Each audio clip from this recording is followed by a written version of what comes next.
working hard on the Doge front. What's your take Frank, right now? Are you serious right now, Frank?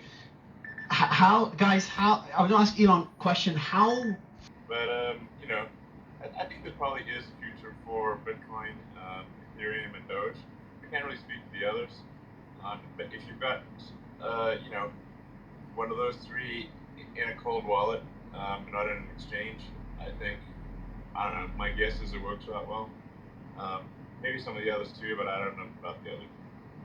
Yeah, I just got Crypto.com on stage. There's a lot of concerns now around exchanges and their liquidity. Like if FTX, the second biggest exchange, got screwed, I want to get more insight from other exchanges and you know how screwed they are, whether they mess around with user funds. So Crypto.com, since you accepted to come on stage, how bad is this?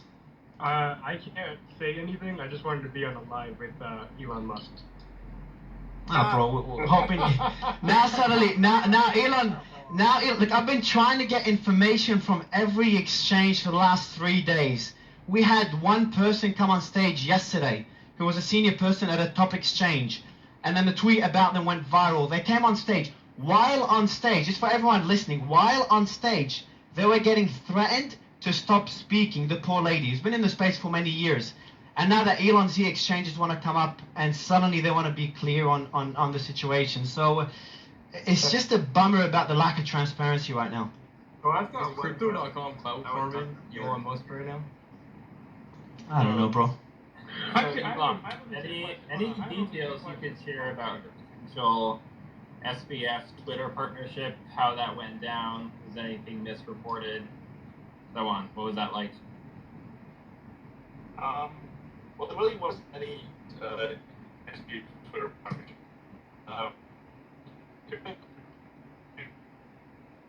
To be honest, I've never heard of him.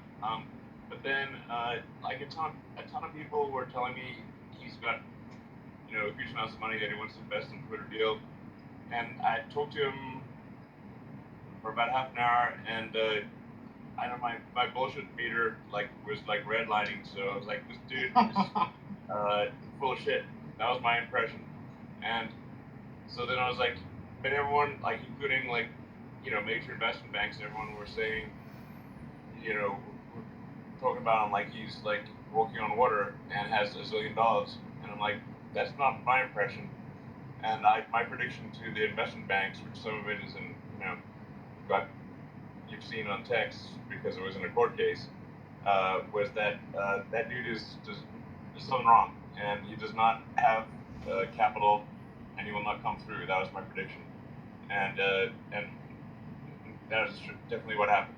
So I don't know. Yeah. I have a question Elon, here. as somebody who's dealt with so much controversy and bad news and stuff like that, you know, through your whole career, what should the crypto community, like, what's the way to pivot and rebuild from this? How do we project ourselves through this? Like, what would you recommend? Well,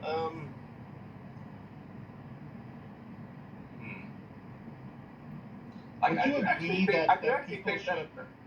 I do think agree, Elon, that people should get out of exchanges and be in charge of their own crypto, because we've had so many cases now where people are losing their stuff because of dishonest people.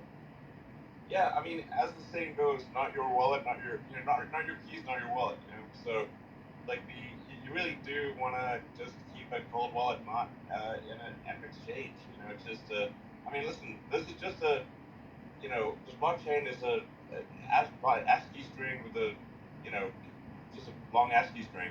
And you want your ASCII string, you want to control your ASCII string.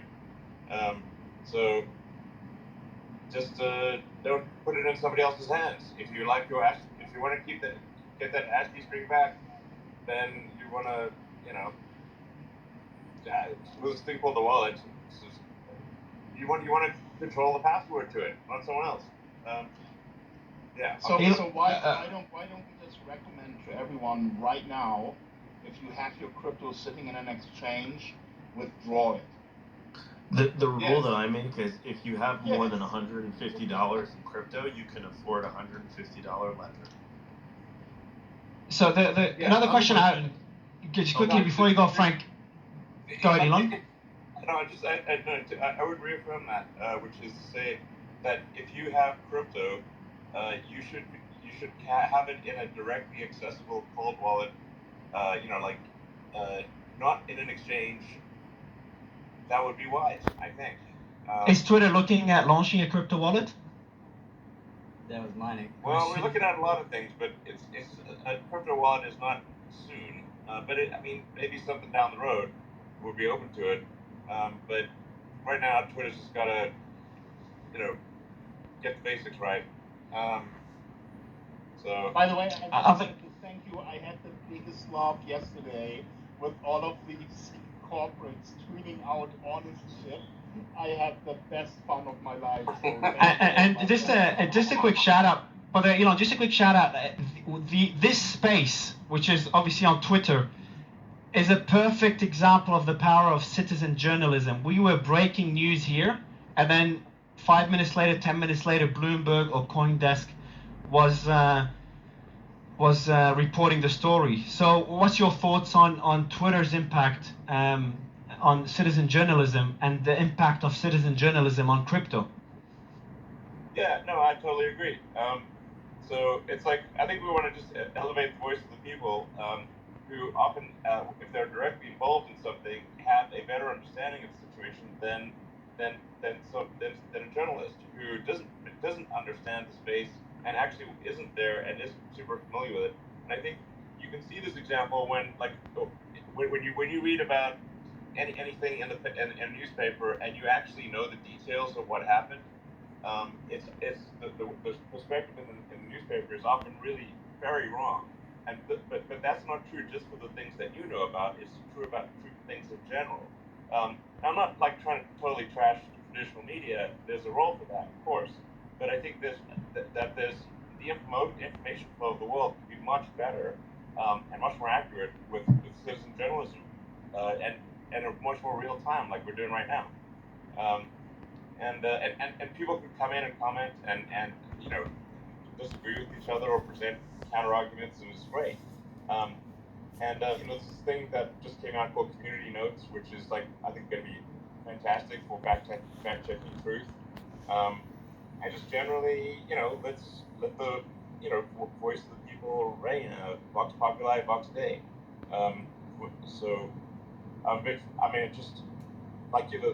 Let's not have the news be controlled by a small number of media oligopolies. Should also be controlled by me. Just kidding. Alex, you had a question about Dogecoin. Alex, I'll let you go next. Hey, I actually research blockchains just for fun, and a lot of people don't take Dogecoin seriously, but when you dive into the tech, there are some interesting use cases for sure. And I guess my question for you is twofold. Number one, what made Dogecoin specifically stand out to you for being a good use case for Twitter? And the second is, what are specific crypto-specific applications you see when it comes to social media? Because I think a lot of focus has been around decentralized finance, but obviously with you running a huge social media platform, what are ways to bring that ledger and decentralized database technology to the social realm? Shit, bro, you had a good question and he dropped out. And where's Kim? There's Kim. Oh no, he's dead. Oh no, he hasn't dropped out. Elon, you're there. You're muted. I thought you dropped out. Oh, he's just co-host now. Oh, it's just